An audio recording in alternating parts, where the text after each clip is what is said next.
Je vous propose donc de reprendre ce matin, je pense que ce chant nous aura bien introduit à la question, notre réflexion sur la méditation de la Bible et ce que la méditation de l'Écriture doit apporter dans nos vies.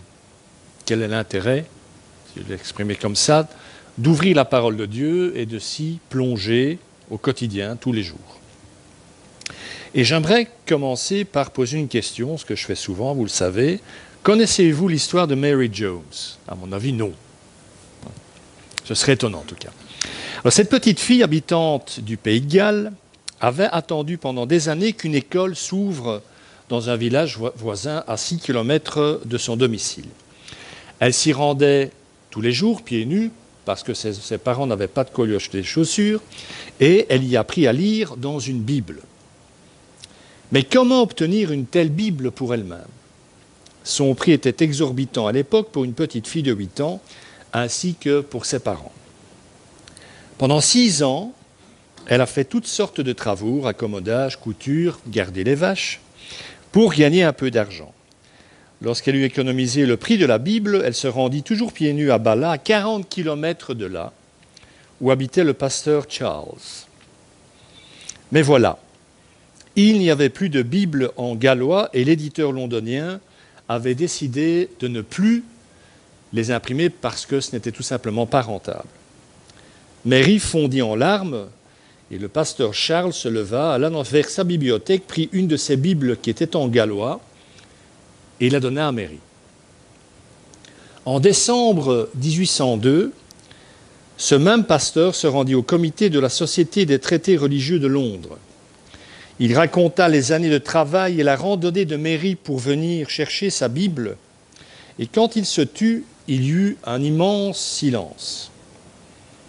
Au bout d'un moment, le révérend Joseph Hughes se leva et dit « Monsieur Charles, l'appel de cette petite fille exprime l'appel du monde et de son immense attente de la parole de Dieu. Pourquoi ne pas créer une société pour publier la Bible pour le monde entier ?» Et c'est ce qu'ils ont fait. Et ce fut là l'origine des sociétés bibliques. Tout ça parce qu'une petite fille de 8 ans avait un amour inconditionnel pour la parole de Dieu. C'est parti de là. Le psaume 119, qui est le plus long de la Bible, dit entre autres, et qui parle, 176 versets, qui parle essentiellement de la parole de Dieu, le verset 18 de ce psaume dit « Ouvre mes yeux pour que je contemple les merveilles de ta loi ». Nous avons besoin que Dieu nous fasse comprendre l'importance et le côté merveilleux d'être immergé, plongé dans la parole de Dieu. Pour Mary Jones, la Bible était la chose la plus importante au monde. Elle était capable de tous les sacrifices pour en posséder une.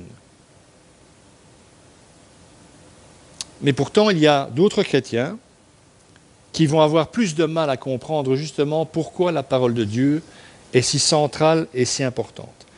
Soyons clairs, il y a beaucoup d'obédiences chrétiennes au moment où je parle, pour lesquelles la parole de Dieu est, somme toute, relativement secondaire. C'est parfois le rite, les sacrements, peu importe, qui ont pris la place de la parole de Dieu. Alors nous avons vu la semaine passée que notre cœur, ou il y a 2 semaines plutôt, que notre cœur était malade. C'est une bonne nouvelle, ça. Qu'il souffrait d'un mal que la Bible appelle le cœur divisé ou le cœur double, rappelez-vous, dipsoukos, le cœur dipsoukos en grec. Donc si nous voulons être sauvés de notre cœur divisé, nous devons être transformés. Et là, je laisse la parole à Paul. Je pense que c'est un verset que beaucoup d'entre vous connaissent par cœur. Et si pas, vous devriez. Ne vous conformez pas au monde actuel, mais soyez transformés par le renouvellement de l'intelligence, afin de discerner quelle est la volonté de Dieu, ce qui est bon, agréable et parfait. Il est une pratique indispensable si nous voulons voir notre intelligence, notre cœur renouvelé. Et cette pratique, c'est d'immerger notre cœur, notre intelligence dans la parole de Dieu. Je rappelle que le cœur, dans le langage biblique, est le siège de tout ce qui fait un homme. Sentiments, émotions, intellect. Tout se trouve dans le cœur et centralisé dans le cœur. L'auteur du psaume 119, encore lui, avait déjà bien compris ce qui était en jeu lorsqu'il écrit 1000 ans avant la naissance de Jésus. « Je serre ta parole dans mon cœur afin de ne pas pécher contre toi. » Je pense que je n'ai pas besoin de développer l'image du fait de serrer. Quand on serre quelqu'un ou quelque chose, c'est pour l'empêcher de s'en aller. D'accord ? Donc, comment lire la Bible de manière à purifier nos cœurs ? Comment lire la Bible de façon à vivre comme Jésus vivrait nos vies s'il était à notre place ? Parce que c'est une autre façon d'exprimer les choses. Alors, cela ne va pas vous étonner sans doute si je vous dis que c'est la Bible elle-même qui va nous donner un début de réponse au travers d'une métaphore. Commençons donc par là. Voici ce que Paul écrit à l'église d'Éphèse. Ça va faire plaisir aux dames, je pense. Marie, aimez votre femme comme Christ a aimé l'Église. Il s'est donné lui-même pour elle afin de la conduire à la sainteté, après l'avoir purifiée et lavée par l'eau de la parole, pour faire paraître devant lui cette Église glorieuse, sans tache ni ride, ni rien de semblable, mais sainte et irréprochable. Alors, nous n'allons pas nous arrêter sur les maris dont parle Paul, mais bien sur l'analogie qu'il utilise pour justifier le type d'amour dont les maris doivent aimer leur femme et le rôle que joue la parole dans ce processus.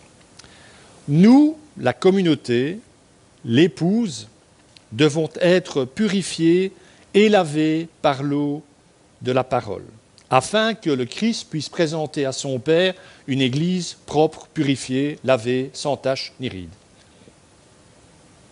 C'est le sens de cette image. Mais ça veut dire aussi que nous avons donc été régénérés par la parole, par l'Évangile. C'est la double action de l'Esprit Saint et de la parole de Dieu qui nous fait passer par la nouvelle naissance. La plupart d'entre vous, même la totalité d'entre vous, je suppose, est passée par ce processus. Parce que régénération, quand vous tombez sur ce terme dans la Bible, il n'apparaît pas à beaucoup d'endroits, mais quand vous tombez dessus, il signifie simplement nouvelle naissance. C'est un synonyme de la nouvelle naissance. Mais la foi nécessaire au salut vient de ce qu'on entend, dit Paul en Romains 10, et ce qu'on entend vient de la parole de Christ. Donc il y a deux éléments principaux à l'œuvre dans la conversion d'un être humain. C'est d'un côté l'Esprit Saint et de l'autre la parole de Dieu, dont l'Esprit Saint va se servir pour convaincre le cœur de la personne en question. Ça, c'est ce que Dieu accomplit pour que nous soyons justifiés. Nous avons été plongés dans le bain de la justification par l'application de la justice du Christ à notre âme. Ça va jusque-là ? Je fais un condensé, là.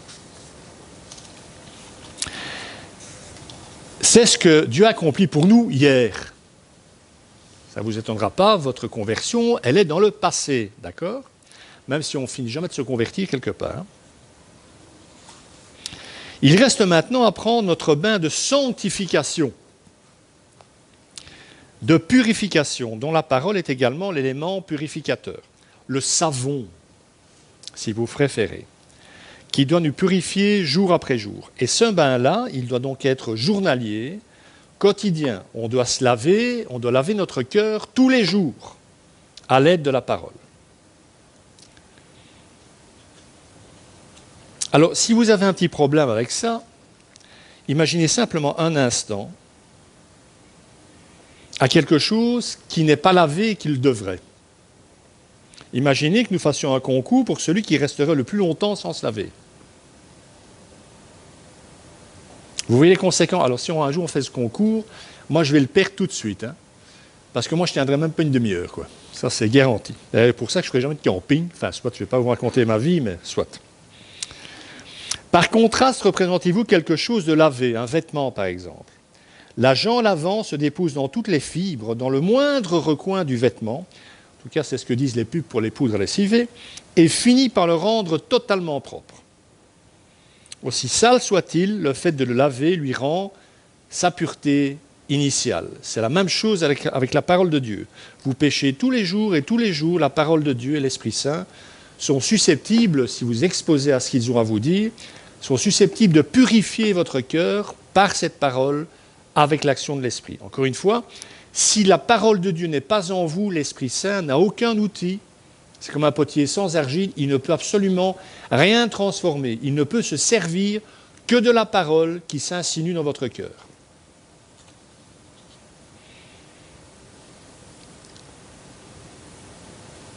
Lorsque nous venons à Dieu, nos esprits et nos cœurs sont dans le même état que certains de nos vêtements. Ils sont sales. Ils sont encombrés de fausses croyances, de mauvaises habitudes, de sentiments toxiques, de peur et d'espoir placés en des plans foireux et autres chimères ou utopies en tout genre. Et bien que nous ayons reçu un cœur nouveau à la conversion, un cœur circoncis, comme le dit la Bible, il doit être encore lavé de ses souillures quotidiennes. Vous ne recevez pas ce cœur pur une fois pour toutes, dans le sens où il ne va pas rester pur parce qu'on vous le confie pur. Il va s'entacher aussi. Alors si vous avez un doute là aussi, vous pouvez, sur l'état de votre cœur au quotidien, essayer en fin de journée une fois, il faudrait le faire tous les jours d'ailleurs avant d'aller dormir, évaluer votre journée devant Dieu. Prenez le temps de faire ça, évaluer l'action et l'activité de votre cœur ce jour-là envers vous, envers Dieu, envers les autres, et vous allez vous rendre compte que c'est assez catastrophique. Oh, quelques exemples. Vous marchez dans la rue et vous apercevez au loin un homme assis par terre étant une pancarte sur laquelle il est écrit « J'ai faim ». Malheureusement, très classique de nos jours. Et c'est là qu'une pensée vous vient. Ce gars est sale, je peux le sentir jusqu'ici, qui ne s'est pas lavé depuis 6 mois. Non seulement je ne lui donnerai rien, mais en plus, je ne vais même pas le regarder parce que je n'ai pas envie de me sentir coupable de ne rien lui donner. Ce genre de pensée sort d'où? De votre cœur. Un peu plus tard, grand classique, en tout cas dans notre église, vous faites la queue à la caisse d'une grande surface. C'est là que vous remarquez que la personne qui est première dans la file est en grande conversation avec le caissier qui apparemment ne maîtrise pas tout à fait le français.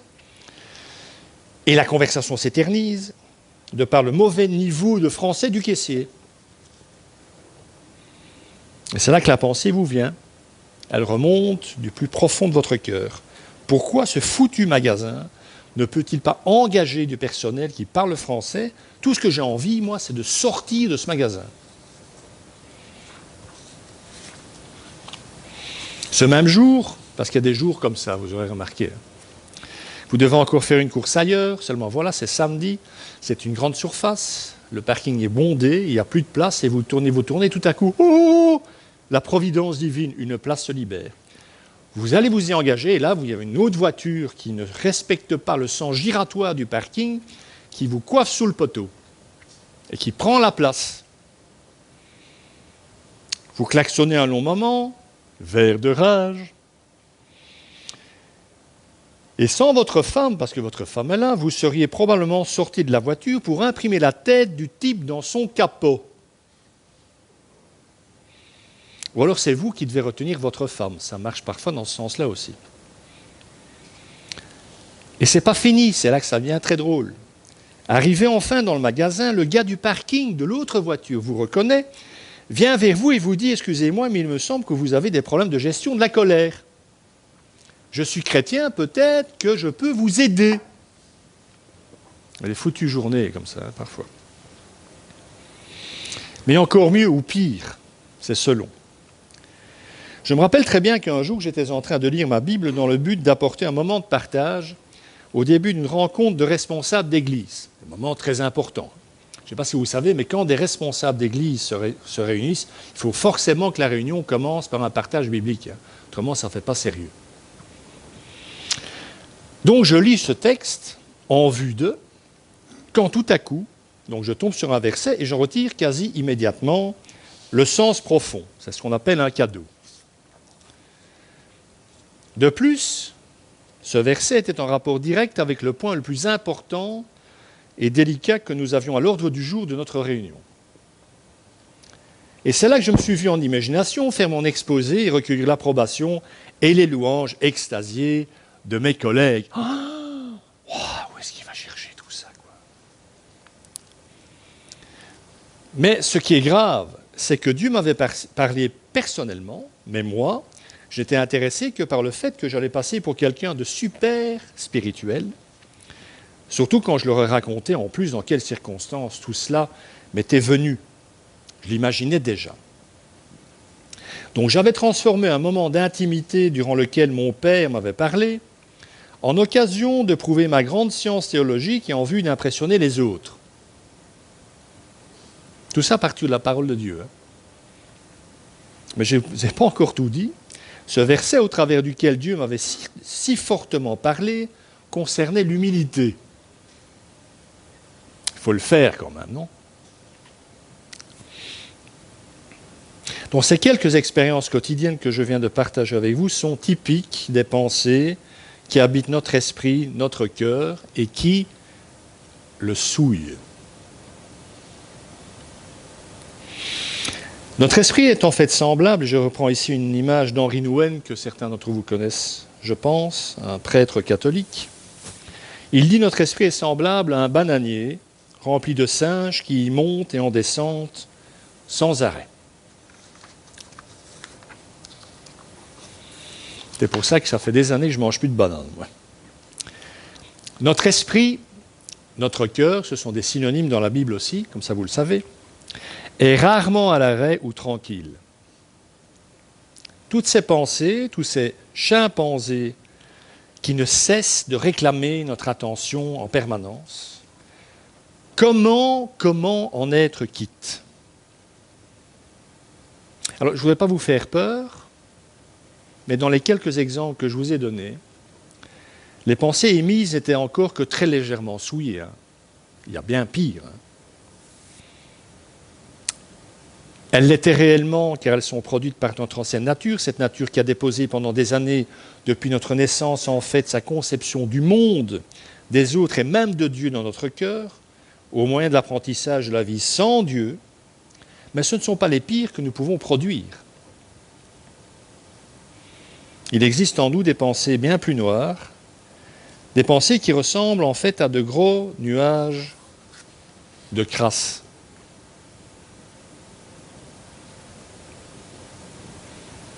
Imaginez ça à l'intérieur de vous, blotti bien au chaud dans votre cœur. Imaginez le temple de l'esprit, habité par ce genre d'encens. Visualisez bien cette image et vous aurez une petite idée de ce qui se passe parfois à l'intérieur de vous, à l'intérieur de moi. C'est ce cœur dont Dieu attend qu'il soit purifié de toute cette pollution, de toutes ces pensées colériques, obscènes, violentes ou d'une amertume abyssale. Alors les pères du désert, on peut difficilement traiter la problématique des pensées sans faire référence aux pères, les pères du désert avaient un mot pour ces pensées. Ils appelaient ces pensées des logismoi. Pour eux, ce mot fait référence aux fausses idées, aux faux raisonnements et aux désirs qui nous poussent à pécher et à désespérer. Ces pensées, soyons clairs, sont très souvent subtiles et surtout implacables. Elles ne vous lâchent jamais. Autrement dit, ça veut dire, en pratique, que vous allez devoir vous battre contre ce genre de phénomène toute votre vie durant, tant que vous serez sur cette terre, avec plus ou moins d'acuité le combat, suivant les cas. Il y a parfois des moments où on respire un peu mieux. On doit se battre, mais on peut aussi apprendre à ne plus les laisser entrer après avoir appris comment nous en purifier. Dans une image bien moins drôle que celle du bananier, Jean Climac, un moine syrien du 6e et 7e siècle, qu'on appelle Climac parce que climax veut dire échelle en grec, et que Jean Climac a écrit un livre qui a fait référence dans la spiritualité chrétienne au cours des siècles, c'est l'échelle sainte, échelle climax. C'est pour ça qu'on l'appelle Jean Climac, Jean de l'échelle, si vous préférez. Il compare ces pensées que nous avons parfois à des œufs d'asticots. Ces logismoi sont des œufs d'asticots qui sont incubés dans le sol de notre ancienne nature. Les bananiers, les singes, les chimpanzés, c'est encore sympa. Les œufs d'asticots qui incubent, ça c'est beaucoup moins drôle. C'est donc aux pensées qu'il convient de s'attaquer si l'on veut mettre fin aux paroles et aux actes extérieurs qui ne glorifient pas Dieu. Parce que c'est clair que tout commence par les pensées. Si vous n'apprenez pas à maîtriser vos pensées, à les combattre, les pensées souillées, j'entends, qui souillent de votre cœur, vous allez finir par dire des paroles, et même parfois dans certains cas extrêmes, à poser des actes qui sont totalement à l'antithèse de ce que Dieu désire pour votre vie. Et la preuve que c'est bien là que se situe le problème au niveau des pensées, c'est que lorsque Jésus nous dit que nous sommes potentiellement des meurtriers et des adultères, il fait bien référence à ces pensées qui séjournent à l'aise au plus profond de notre cœur. On n'a encore tué personne, on a encore commis l'adultère pratiquement avec personne, mais ces pensées se trouvent d'ores et déjà dans notre cœur. Alors le plus terrible, mais ça il faut s'y faire, il ne faut pas être naïf, le plus terrible, c'est qu'éloigner l'objet de nos pensées dans la réalité de nos vies, donc dégager de vos vies l'objet qui vous pose problème dans votre vie. Par exemple, si vous convoitez une femme qui n'est pas la vôtre, le simple fait de dégager cette femme de votre environnement, dire loin des yeux, loin du cœur, ça ne suffira pas à purifier votre cœur de la présence de cet être et de votre convoitise. L'éloignement de l'objet sensible de votre convoitise ne va pas tout résoudre, au contraire.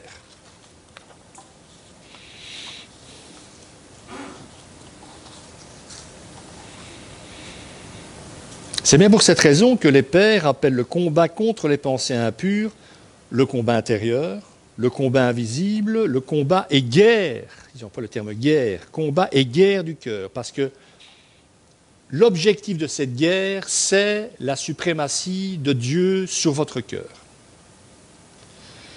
Donc, vous l'aurez compris, ces différents termes que je viens de vous citer, il y en a bien d'autres qu'ils ont émis au cours des siècles. Ces termes laissent peu de place à l'équivoque. Le combat contre vos pensées, c'est le combat de votre vie. Vraiment. Macaire le Grand, un autre père, vous avez votre dose des pères de l'Église aujourd'hui, a écrit « Il faut que le combat de l'homme porte sur ses pensées, dit-il. Celui qui veut devenir véritablement chrétien doit se livrer à un combat non pas charnel, ça sert à rien de vous flageller, mais de l'esprit contre les pensées. Et c'est au prix d'un tel combat qu'il pourra obtenir la purification. Donc pensez que vous allez être purifié en restant assis sur votre chaise. En attendant que ça vienne, ça ne fonctionne pas comme ça. Il va falloir se bouger un petit peu, bouger beaucoup. Alors, on va essayer d'être pratique, même si je ne vais pas avoir l'occasion de tout approfondir. Ça faudra venir un jour dans une retraite de 6 mois. Peut-être qu'en 6 mois, j'aurai fait le tour. Les pensées peuvent avoir 2 origines. Je me base toujours sur l'enseignement des pères de l'Église.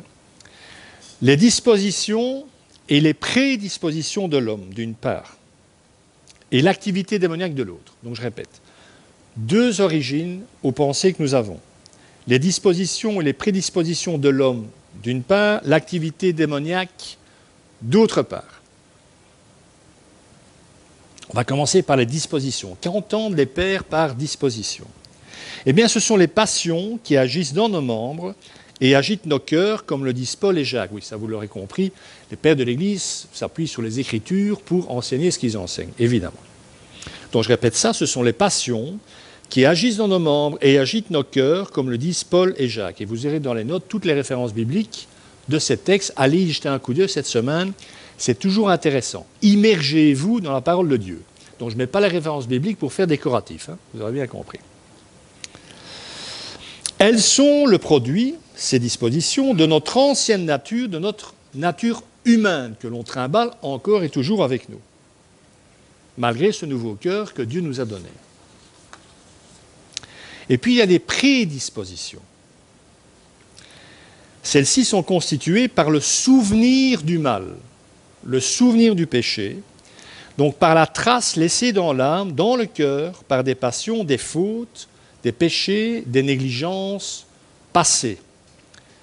Les péchés que vous avez commis avant laissent des traces dans votre cœur aujourd'hui et peuvent potentiellement se transformer en pensées. Marc le moine, on n'en sait pas plus, Et écrit aussi à ce sujet que les prédispositions sont comme une réminiscence involontaire, j'insiste sur le terme involontaire, de méfaits antérieurs. Ça veut dire que vous n'allez pas chercher vous-même ces pensées dans votre cœur, elles viennent comme de nulle part. Vous n'attisez pas ces pensées, vous ne les imaginez pas, vous ne travaillez pas dessus, vous ne construisez pas un chemin de péché à partir de ces pensées, elles arrivent sans être demandées, parce qu'elles sont là depuis des années, suite à un péché que vous avez commis. D'accord ? Alors vous aurez peut-être déjà compris qu'une prédisposition peut donc exister, alors même que nous nous sommes désolidarisés de la passion correspondante, ou ne commettons plus depuis longtemps le péché ou la faute qui a établi cette prédisposition dans l'âme. Vous ne commettez plus ce péché, avec cette personne, ou en pensée, ou en acte, ou en parole, peu importe, vous ne le commettez plus ce péché depuis bien longtemps, mais il a créé une prédisposition dans votre âme, dans votre cœur. D'accord ?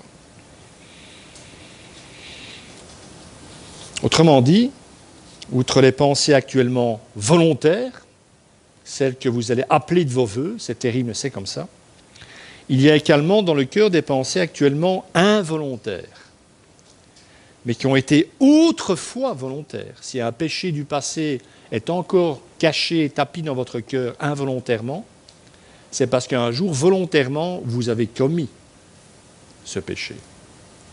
Vous comprenez ? Je suis toujours là à disposition pour les questions éventuelles.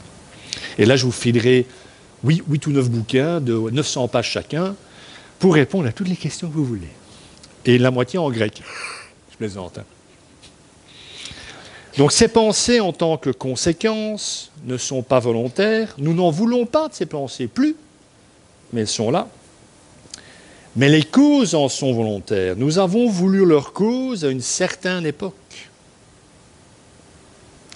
Sur le chemin qui nous mène au péché, au départ, ça n'est qu'une pensée, une tentation, et après, ça se transforme en un chemin où nous voulons vraiment marcher. Ne soyons pas naïfs. On peut résister un moment à la tentation. Une fois qu'on cède, on s'engage volontairement, donc nous sommes responsables, sur ce chemin qui nous mène au péché. Pour ça qu'après, quand vous demandez pardon d'un péché, quel qu'il soit à Dieu, peu importe les circonstances pseudo-atténuantes de ce péché, vous ne devez jamais mettre des « mais » dans votre demande de pardon. Ne dites pas à Dieu, je te demande pardon, mais il y a... Non, non, non, non, non. Tu es responsable du chemin de mort que tu as emprunté. Et c'est seulement en étant responsable jusqu'au bout que Dieu peut nous en purifier et nous pardonner.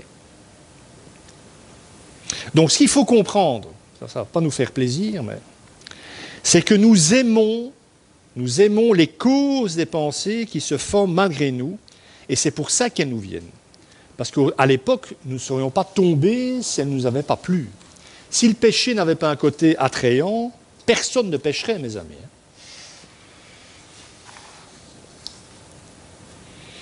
Mais dans le cas des pensées volontaires, que nous appelons nos vœux, il est clair que nous aimons non seulement les causes, mais aussi leur objet. En résumé, ça va être facile, les pensées involontaires naissent d'un péché antérieur, les péchés volontaires du libre choix de la volonté propre. D'où, mais vous aurez sans doute compris, il est clair que les secondes sont responsables des premières. Donc si nous avons des pensées involontaires liées à une faute passée qui nous reviennent, c'est parce que nous leur avons un jour volontairement ouvert la porte. Le péché est tapis à ta porte. Prends l'ascendant sur le péché. Bats-toi.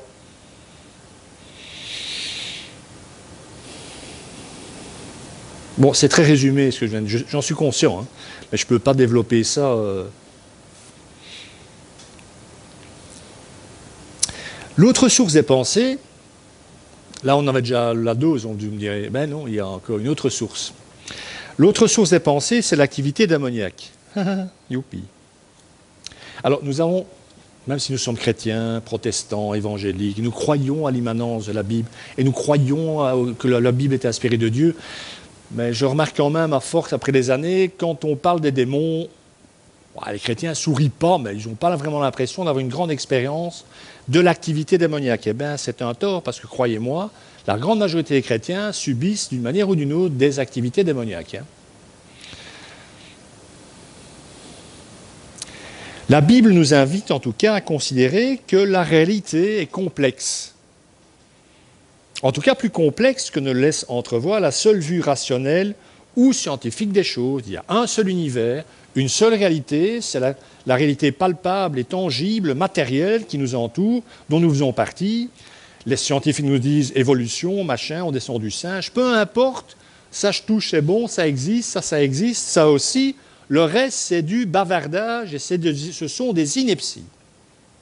Alors, aucun chrétien véritable ne va adhérer à ça, mais dans la pratique, quelle place prend la chose démoniaque dans votre vie, franchement? Ça vous arrive souvent de prier Dieu pour qu'il vous protège des influences démoniaques? Il y en a certains qui disent oui. Oh, merci Seigneur.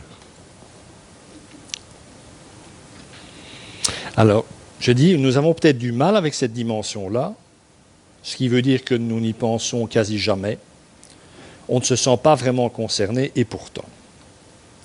Alors, le sujet est vaste comme l'autre, et il est bien trop pour que je puisse l'aborder en profondeur ici, mais j'aimerais malgré tout faire quelques remarques, que j'ouvrirai par une parole de Paul, que vous connaissez tous, je pense, et que je tire de sa lettre encore à l'Église d'Éphèse, chapitre 6, le verset 12, que nous connaissons bien. Car nous n'avons pas à lutter contre la chair et le sang, mais contre les dominations, contre les autorités, contre les princes de ce monde de ténèbres, contre les esprits méchants dans les lieux célestes. Alors, on tire souvent l'application suivante de ce verset. Si un homme est insupportable avec moi, je n'ai pas à le frapper. Je dois me dire, pas responsable, il fait les œuvres de son père le diable. Enfin, je ne peux donc pas concentrer ma réplique, mon opposition au mal contre un être humain. Je dois la concentrer sur la source du mal. D'accord? C'est juste, mais ce n'est pas tout. Ce n'est pas tout du tout. C'est une redondance forte, c'est une rime forte. Ce n'est pas tout du tout. L'activité démoniaque s'exerce sur l'âme, donc le cœur, indirectement, je précise bien indirectement, par l'intermédiaire du corps. Je ne sais pas pourquoi je touche mon ventre en disant ça, mais...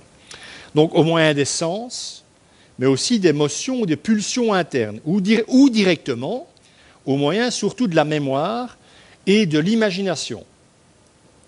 On prône souvent l'imagination aujourd'hui dans certains domaines. Alors, dans certains domaines peut-être, mais dans le domaine spirituel, l'imagination, c'est une calamité absolue.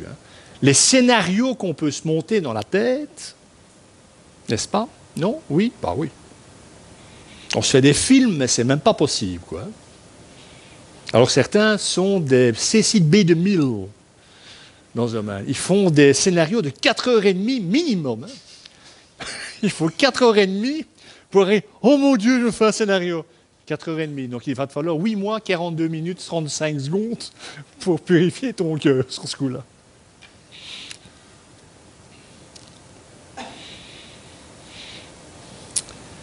Cette utilisation par les démons des facultés humaines pour susciter les pensées fait que nous les sentons toutes, je dis bien toutes, comme si elles provenaient du cœur, de notre ancienne nature. D'accord? Non régénérée. Autrement dit, on a du mal à discerner si elles viennent d'ailleurs.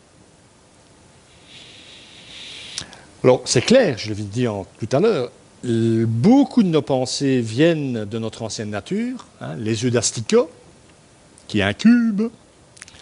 Mais si un cube, c'est qu'à un moment, on peut leur couper la tête ou marcher sur les œufs avant que le bébé n'émerge de l'œuf. Mais parfois, on a l'impression qu'elles viennent de là. Elles ne viennent pas de là. Elles sont l'expression d'une pression démoniaque. Alors, je n'ai pas le temps de développer les symptômes, mais il y a un symptôme qui revient beaucoup quand c'est une pression démoniaque dans le temps, c'est la tristesse profonde. Quand vous êtes écrabouillé par la tristesse, en règle générale, ça sent le soufre. D'accord? Tout ceci étant dit, il est important, On revient à la dimension de pardon et de relation à Dieu. Il est important de réaffirmer notre responsabilité même quand il y a pression démoniaque. C'est ce que dit Isaac le Syrien, de mes petits chouchous. En toute tentation, condamne-toi toi-même comme étant la cause de ce qu'elle t'arrive. Pourquoi ? Parce que s'ils ont une prise en vous, c'est parce que quelque chose qui ne doit plus s'y trouve encore. S'ils peuvent se servir de votre convoitise, par exemple, c'est parce que convoitise, il y a. Et vous êtes responsable du fait qu'il y a la convoitise dans votre cœur. D'accord ? Quand on dit que l'homme est responsable devant Dieu, vous êtes responsable de ce que vous pensez, même si parfois ces pensées sont suscitées par une origine autre que votre ancienne nature. C'est ce qu'enseigne Jacques. Notre ami Jacques, décidément, on passe notre vie dans les livres de Jacques. Je rappelle ce texte, qui est pour moi un des plus explicites de toute l'Écriture sur le sujet. Il dit ceci, mais chacun, rappelez-vous, mais chacun est tenté quand il est attiré et entraîné par ses propres désirs, puis le désir, lorsqu'il est encouragé, vous y allez, donne naissance au péché, le péché est parvenu à son plein développement, a pour fruit la mort. Vous êtes sur un chemin qui mène à la mort.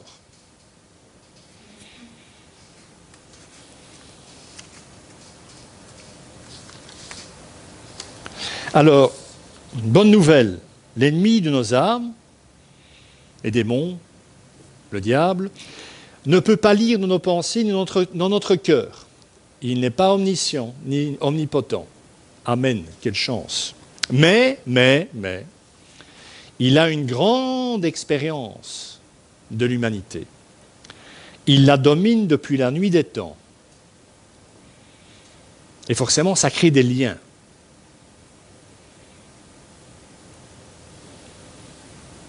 Alors nous savons, je pense que tout ça est vrai, du moins je l'espère, et nous faisons l'expérience de cette réalité tous les jours, sans toujours pouvoir mettre une étiquette sur ce que nous faisons ou ressentons. Mais nous savons tout ça. Et nous savons que ce qui nous fait cruellement défaut, c'est justement cette pureté de cœur, cette incapacité de nous souffrons, de ne pas désirer une seule chose et de nous laisser souiller par nos pensées. Et ça me permet peut-être de comprendre mieux certains enseignements, par exemple de Silouane, père du désert, qui n'est pas ma tasse de thé pour différentes raisons. Mais quand j'ai lu ce texte, je me dis, mais Silouane, s'il te plaît, lui disait, quand je me mets en prière, il y a des démons partout. Et je me dis, je dis, quelle vie d'andouille, il te rend compte, chaque fois que tu veux prier, il y a des centaines de démons dans la place. J'ai le pauvre type. En fait, non. Ça veut dire que lui, souillé par sa propre nature, c'est terminé. Il faut, pour qu'il tombe, que la pression démoniaque soit optimale. Il n'y a plus rien qui est produit en lui par son ancienne nature, ou quasi plus rien. Autrement dit, pour le faire tomber ou chuter, il va falloir mettre la dose de l'extérieur. Donc c'est une bénédiction si un jour, quand vous installez pour prier, « Ah tiens, Belzébuth, comment vas-tu? Ça fait longtemps. » Ouais, non mais...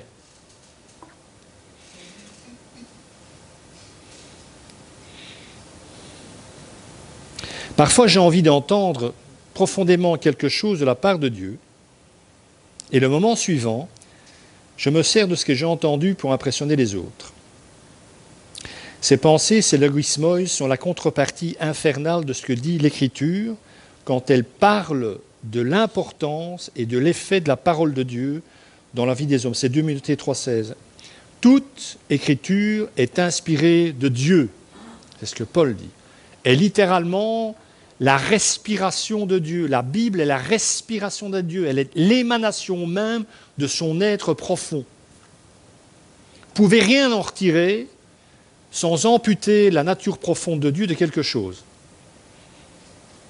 Il faut croire, par la foi, que tout ce que dit la parole de Dieu est vrai, sur tous les sujets, dans tous les domaines. Et certainement, dans le domaine qui nous concerne le plus, nos pensées, notre fonctionnement, notre sanctification, notre purification.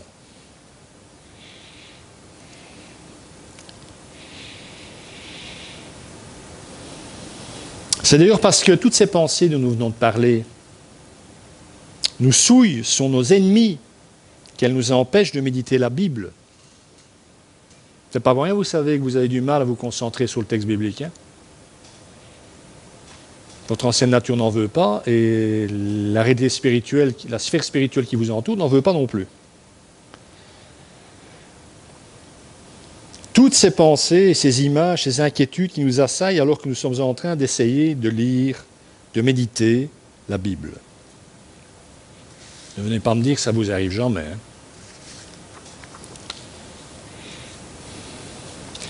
Ça peut prendre souvent de longues minutes, et quand je dis minutes, je suis gentil, pour que ces voix intérieures se taisent. Mais malheureusement, le plus souvent, nous n'attendons même pas jusque-là. Nous abandonnons avant, nous disant que ça ira mieux demain. Eh bien non. Ce que vous avez lâché aujourd'hui, ça ne sera pas plus facile à reconquérir demain. C'est pour cette raison que je conseille toujours de prier le Saint-Esprit ou notre Père avant de lire l'Écriture ou avant de la méditer, pour qu'il puisse justement nous illuminer de l'intérieur en éclairant le texte que nous sommes en train de lire.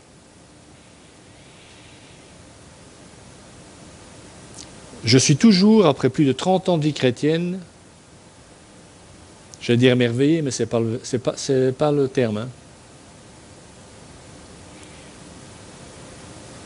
Effrayé.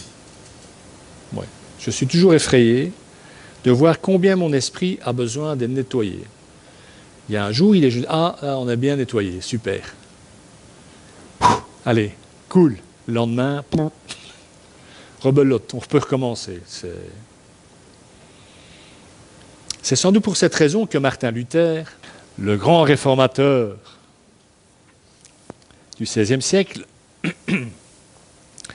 passait tant de temps dans le confessionnal lorsqu'il était moine, parce qu'il a commencé par être moine, évidemment, avant sa conversion. Il pouvait parfois passer des heures dans le confessionnel, ce que les autres moines ne comprenaient pas. Mais qu'est-ce qu'il fait pendant des heures dans ce confessionnal? Qu'est-ce qu'il peut bien confesser pendant des heures? C'est vrai, après tout, qu'est-ce que peut bien confesser un moine pendant des heures? Puisqu'il avait consacré sa vie à Dieu, c'est pour ça qu'il était moine. Que pouvait bien avoir à confesser un moine pendant des heures? D'avoir fait un lit portefeuille aux autres moines? Réminiscence d'un camp d'église que je n'ai jamais oublié? Et les coupables payeront! Ou alors, qu'est-ce qu'il peut en voir aux autres moines? Pourquoi? D'avoir chanté faux à l'office? Oui, ça, moi, ça me poserait un solide problème si j'étais moine. J'en voudrais à mort au gars comme ce serait une catastrophe. Hein. Je pense que je passerais aussi des heures au confessionnal. Non, mais franchement, et on peut comprendre les questionnements des autres moines. Mais qu'est-ce qu'il fait? En plus, je ne vous dis pas le prieur qui écoute la confession du moine. Hein. Pendant des heures. T'es nouveau là, Martin? Oui, mais ça fait 4 fois aujourd'hui. Et ça fait 4 fois 3 heures. Quoi. La moitié de ma journée est passée. Oui, mais c'est... Père, j'ai besoin de me confesser. Donc, en fait, on sait très bien ce qui le perturbait. Il était en fait effrayé par sa capacité à se justifier lui-même. Il connaissait le premier commandement. Tu aimeras l'Éternel ton Dieu de tout ton cœur, de toute ton âme, de toute ta force. Il connaissait ce commandement. Vous le connaissez sans doute vous aussi. Mais il était incapable d'y obéir ne fût-ce que 5 minutes d'affilée. Et c'est ça qui le rendait malade.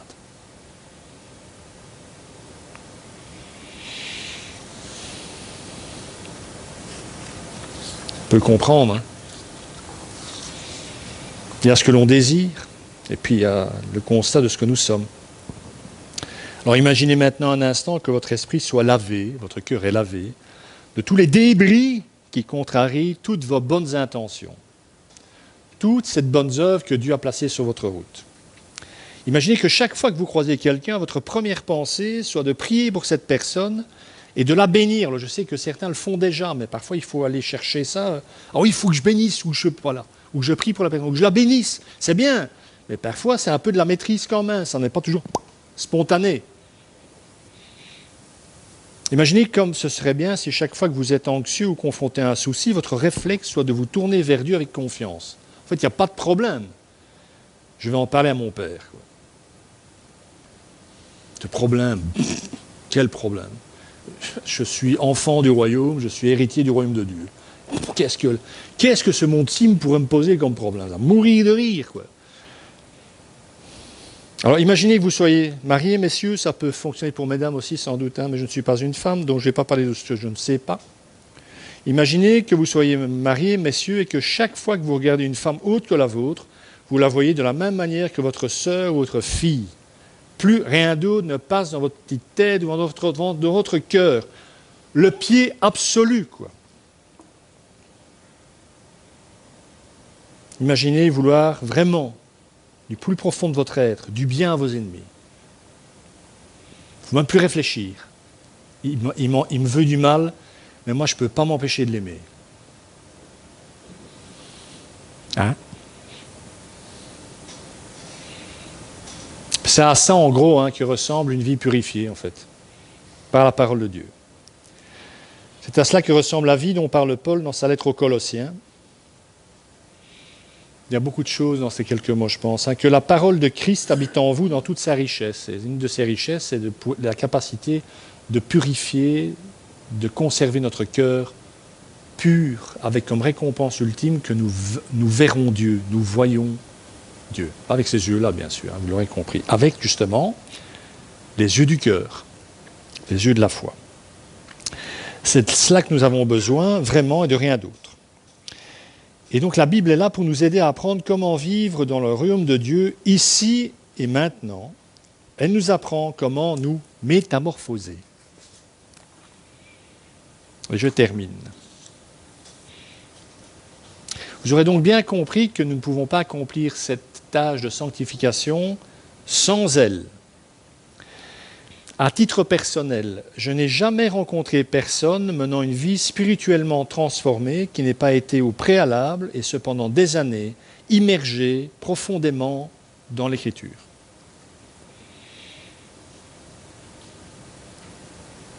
Pensez être purifié au quotidien sans passer du temps dans l'Écriture, vous l'aurez. Ça ne fonctionnera pas. On verra dimanche prochain que avoir de grosses connaissances bibliques, ça n'est pas un gage de purification non plus, mais c'est un autre problème. On abordera ça la semaine prochaine, je pense. Mais le principe reste. Nous avons besoin de cet agent de purification, qui est la parole de Dieu. Paul parle d'ailleurs de ce rôle de l'Écriture dans ce passage que j'ai cité en partie tout à l'heure et qu'on va reprendre dans son intégralité en 2 Timothée 3,16. Toute l'Écriture est inspirée de Dieu et utile pour enseigner, pour convaincre, pour corriger, pour instruire dans la justice, afin que l'homme de Dieu soit formé et équipé pour toute œuvre bonne.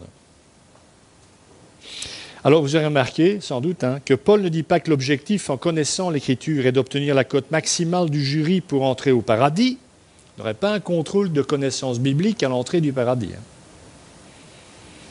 Ou connaître la Bible pour recevoir les félicitations du pasteur, mais bien que la connaître nous forme pour de bonnes œuvres.